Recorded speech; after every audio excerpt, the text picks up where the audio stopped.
context for why we are all here together today. The Atlanta Track Club is a nonpartisan, apolitical, nonprofit organization. We do not participate in matters that are not core to our mission, which is really focused on running and walking. We took an unusual step forward this year, in spring of this year, and made a public statement regarding Ahmaud Arbery, and we did that because he was killed while he was running.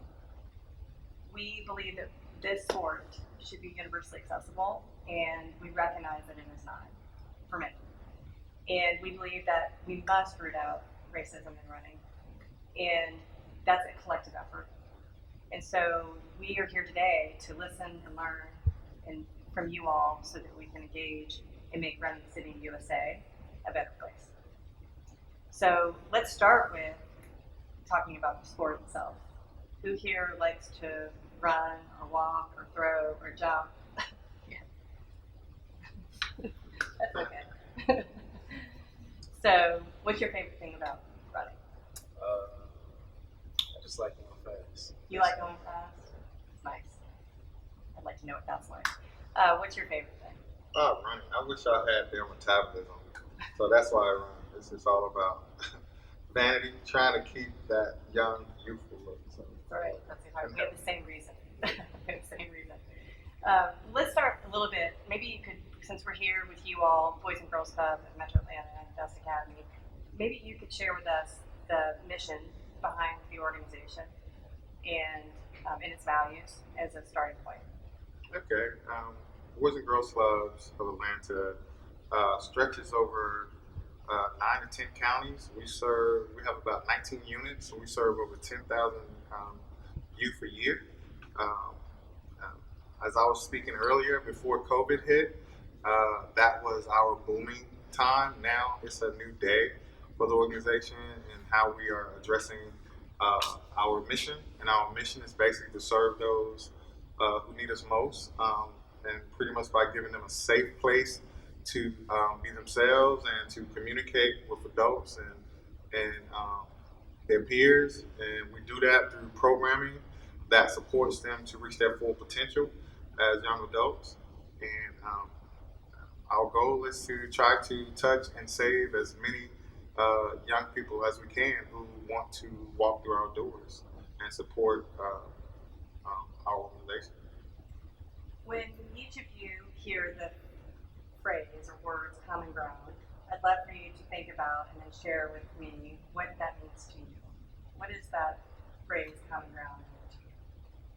Well, I really don't even have to think. Common ground means that wherever you are on an equal platform or an equal level, whether that be physically or just mentally how you think about things. It's just an equal playing field. To me, common ground, I think that it's like a place, or not really a place, but it's like a community where everyone is equal, do the same things, treat the same, and have the same respect for each other. I would pretty much echo what they're saying. A shared intelligence, a shared frame of mind where everyone can meet and there will be no boundaries or lines. Just a shared intelligence. That's great. Thank you guys for that.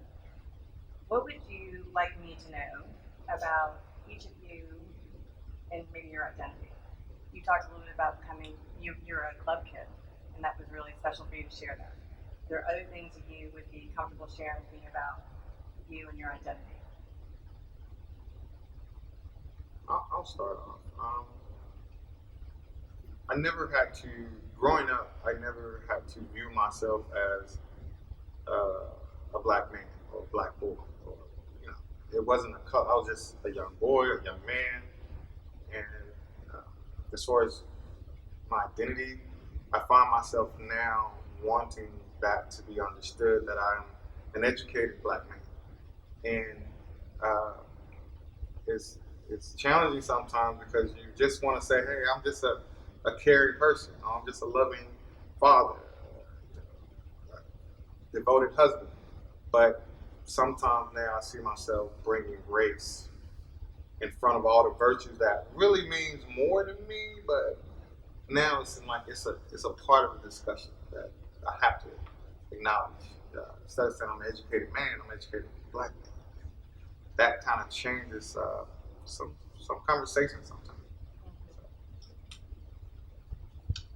I would say, similar to what you're saying, I view myself as a black woman, and like the phrase says, that black women are one of the most disrespected people in this country. So as being a black woman, it's always being faced, like what you're saying, you're always being seen as what you see rather than what you actually are, if that makes sense. Yeah. Like everything that's behind it. So it's just one of the things I have to deal with, and it's not pretty, but at the same time, I do love my blackness. I love being a black woman at the end of the day, but it's something that we do have to look at how we can either change the focus of how we view blackness and being a black woman, a black female in this country and just in the world, and going on from there. Thank you. So, Me, growing up, I didn't really have that mindset of like the difference, or not necessarily the difference, but how the world was around us until like I hit double digits in my 80s, and then I started really understanding like how everything was going on, so my classes and stuff, and I realized that I had to like sometimes take caution to stuff in what I do or how I do things and what I say, so that it just everything will be alright for me. right. Well, that parlays me into a question that is when you guys hear the phrase Black Lives Matter, what does that mean to you? What does that mean to you? Is that it's sort of part of what you guys are talking about as it relates to identity and leading into Well, your when I hear Black Lives Matter, it's pretty self-explanatory. Black Lives Matter. Our blackness matters. When we eradicate how we view blackness within the world, we can come together. We can get on a common ground. We can do more for each other once we eradicate and stop demonizing our blackness and stop trying to villainize ourselves and how people view us. So Black Lives Matter. Our lives matter. Stop killing us. Stop demonizing our skin, and so on and so forth. I think Black Lives Matter just means everyone has to be treated the same. No one can be put down before others. Everyone gets the same respect, and y'all need to be treated the same. I'm viewed the same way. I hear a lot of my colleagues and friends may talk about equality, and for me, it's not really about equality. It's about equity. Equality, you can't make someone make them equal to you. That's personal, but it should equity. It should be fair. Give me the same opportunity that you have. So when I hear Black Lives Matter and I see the movement, the good, the bad, and the ugly, I look at its mission and its purpose. It only exists because there is a disparity among blacks, the race, our just presence in every community, redlining. We talk from redlining to regentrification, the whole nine. And like Tajah said, criminalizing and vilifying, demonizing the whole our culture because we may wear our hair differently or dress differently. Music is expression and displayed differently. It kind of, you just want that equity factor. Like, just be fair. Just be fair. equity is a really powerful word. It's a very powerful word. So let's talk a little bit about what does Atlanta Track Club not know today about how kids, teens, perceive running or walking or jumping or throwing, but really running. What do we not understand about that today? Do they perceive it as cool or hard or fun or safe or unsafe? not for me and not for me for a reason? Like, what do we need to understand about how kids and teens perceive running? Well, I'm not running. I'm going to be upfront about that. I'm not the most athletic person here, but I do have friends who do enjoy the sport. They do enjoy running in whatever sport NT that may be, and they like it because of how freeing it is. But at the same time, a lot of the people of color, my friends of color, who do run, like with the whole Aubrey thing situation that happened, it's you can't run everywhere. You can't go to certain places because of how they might look at you. And so like stuff on the belt line, like certain people, it's more okay for them to be out and be running, and they won't be looked twice about running. But if a couple of my black friends start running and like it'll be kind of dark, you know, some people might look at them a certain way, like why are these people in our neighborhood at a certain hour? What are they doing? What are their alternative motives? But it's just a couple of kids just trying to have fun running, you know? In my school, my team, when we run, we just like see it as a sport to like, or not necessarily a sport, but something that just gives us condition and also something to have fun with or something. So when we like just to show our speed and stuff and connect with others. So condition, competitiveness, something over summer. Do you have a particular type of race that you enjoy doing? Hurdles. Hurdles. Nice. Awesome. Do you have a perception about how kids and teens think about running today? Yeah. I lived in Okinawa, Japan for about 3 years. We moved, well, actually 5.5 years. Well, my family moved to Okinawa, and I would get my kids to school. They was in a school that was in the city, the economic, the local area, and I would see all these kids running, all these, the locals running, and I remember saying, "Oh, I wish I could do that." And my wife, we both were like, "Oh, we wish we could do that." And one day we was leaving our home to go to the military base that we worked on, and we saw this very older gentleman with his wife, both old, and they was running, and that changed my life when I said he can run.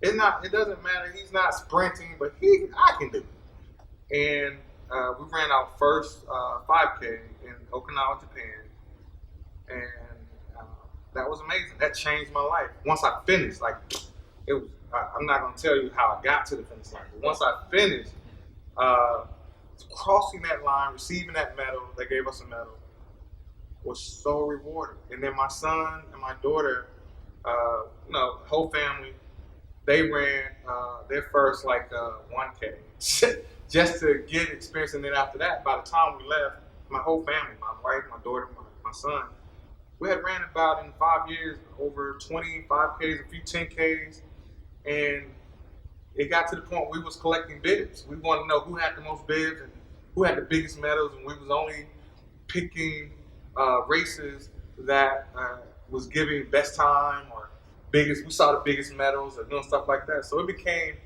very a family thing. So my kids really, my son still run today. My daughter, so pass, but as soon as makeup came in the picture, she stopped. But it was very, very good. It brought us very close together as a family. We ran as a family, and it brought us together. That's awesome. And if you guys run the Peachtree Road Race, the Atlanta's Peachtree Road Race? No. Put that on the list. Have Put that on the list. Okay. Yeah. All right. Awesome. You guys, Boys and Girls Club of Metro Atlanta has a focus on health and wellness. It's on your site. Recently saw from one of your board members this awesome video that the kids put together called Move. Okay. And it seems like it's a really important part of your initiative, this concept around Move. Can you tell us a little bit about it and the connection with kids and their esteem and their progress in life, and just a little bit more about how you guys think about the active Move? Well, healthy lifestyle is one of the pillars of Boys and Girls Club: academic success, healthy lifestyle, character, and leadership.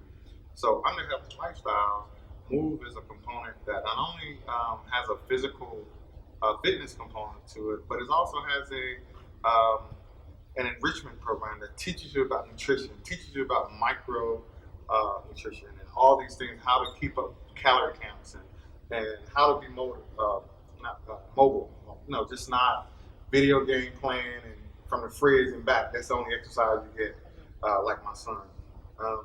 But it's a program that has been around with Boys and Girls Club for a while now. It's teaching them just how to start and build and maintain a healthy lifestyle, from their eating to their activity to just understanding how their body works and the difference between a male body and a female body, what they need to do to maintain good healthy lifestyle. Awesome, thank you. One other question, as long as we're talking about some things that the Boys and Girls Club does today, how do you guys work through with the kids and the teens some of the racial adversity that we've talked about here today and some of what's happening in real-time events? Is there counseling? Is there mentorship? Is there curriculum? Is that something you can share with us? Well, this is really new. Before, there wasn't a big discussion or conversation about injustices or inequality. And when this came up, we first, during the COVID, because our organization actually shut down, we found that the impact was more on our staff. And we had to have a discussion. We had to start what we're doing here, a conversation, because people were really hurt by some of the events that happened before Marlon, and then right after Marlon. It just kept cascading.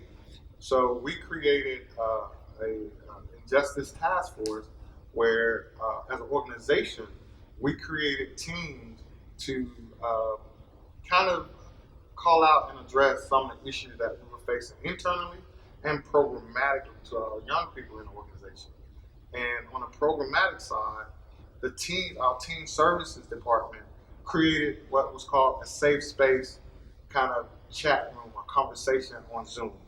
And we first started off, there was only about 4 teams that visited Zoom, and there was questions like this: how you feel about what's in the news, George Floyd, Mark Arbery, just keep saying blank, just keep naming people.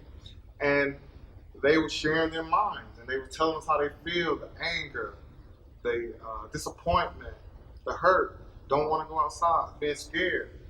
And we took away that information and kind of shared it to our leadership. And they said, let's keep this, let's see what we can do to help them understand this. And by the next Zoom meeting, we had over 30 teenagers. They had went to start talking and texting and whatever they do. And it was 30 kids, 30 windows, and everybody was chiming in. And this time it was more upbeat about, okay, that happened. Here's what we can do to call it out and not let it become a norm. We don't want this to happen again.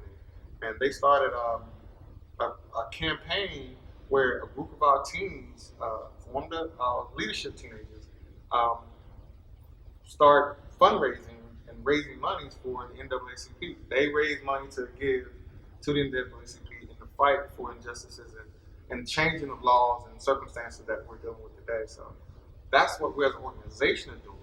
And once we open up full throttle, each individual club will start their own little program to give teens a safe space to kind of share their mind and their feelings about what is happening and create safe pockets of groups that can fight against the right way, against what's going on today.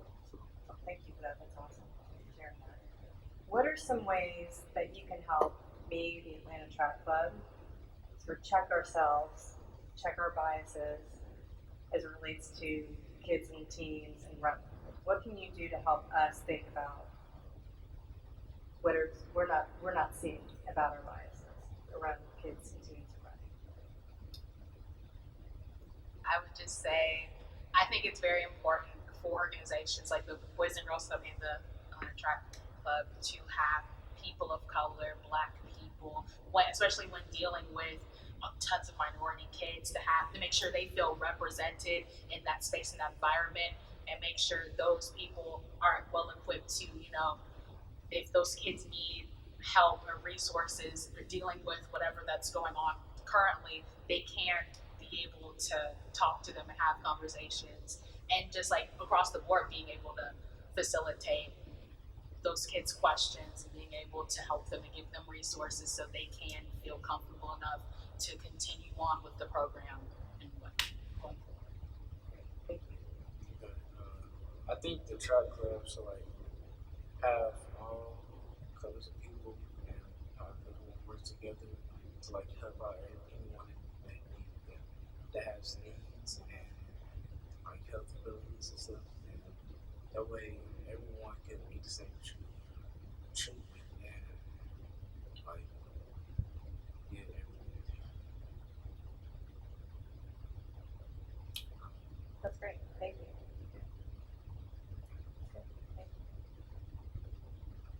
Oh, I would just say keep the conversation going.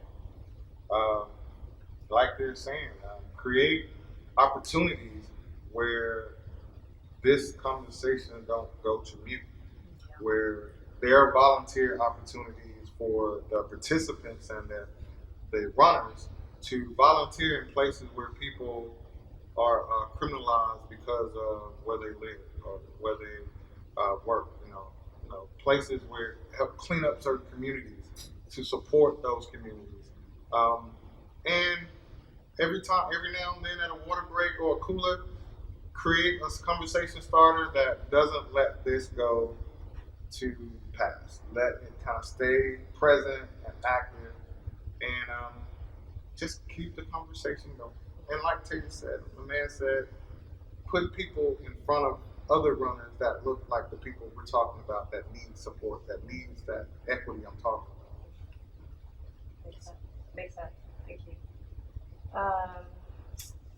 I think we just have a couple more questions. One more question, really. So, the Atlanta and Running City USA, called Running City USA, it's actually one of the most diverse running communities in the country. Oh, awesome.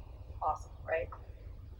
But to your point about keeping things and keeping the conversation going, how do we together, as friends now, in partnership here, how do we measure ourselves that we're making progress? How do we look back a few months from now, 6 months from now, and see how do we know that we're making progress? What does progress look like from your perspective?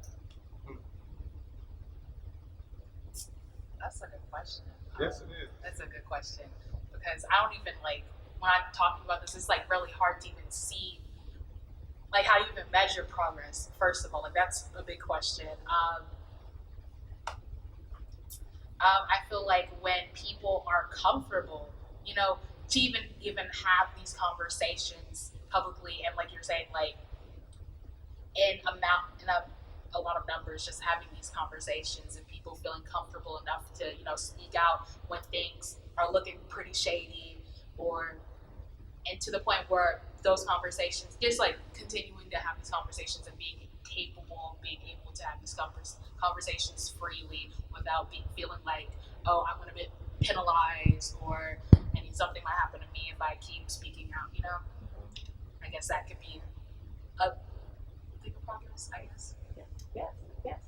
I think people that has an interest in running, they should like come together and like help out everyone, like all run together and stuff, and like work together as a group. Great. Yeah.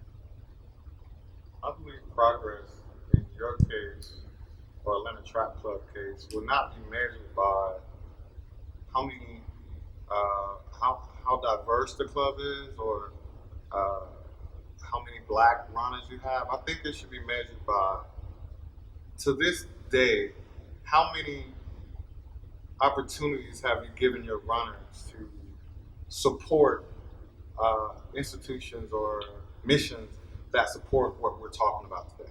If you can say 0 or 5, then then let's see if we make 5 7 and 7 10, and you will see the progress through your civic duty of making this issue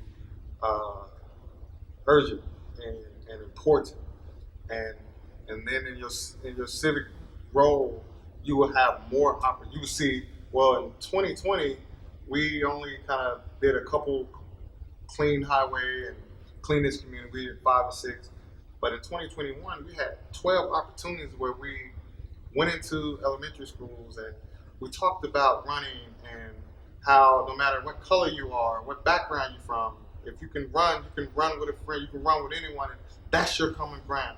If we only had 1 elementary last year, now we went to 15 elementaries in 2021. So your progress, probably in my opinion, will be measured by your civic footprint in the communities that you guys run through. So That's great. that would probably be the best way. Yeah, that's great. Thank you. Well, this has been very helpful for me.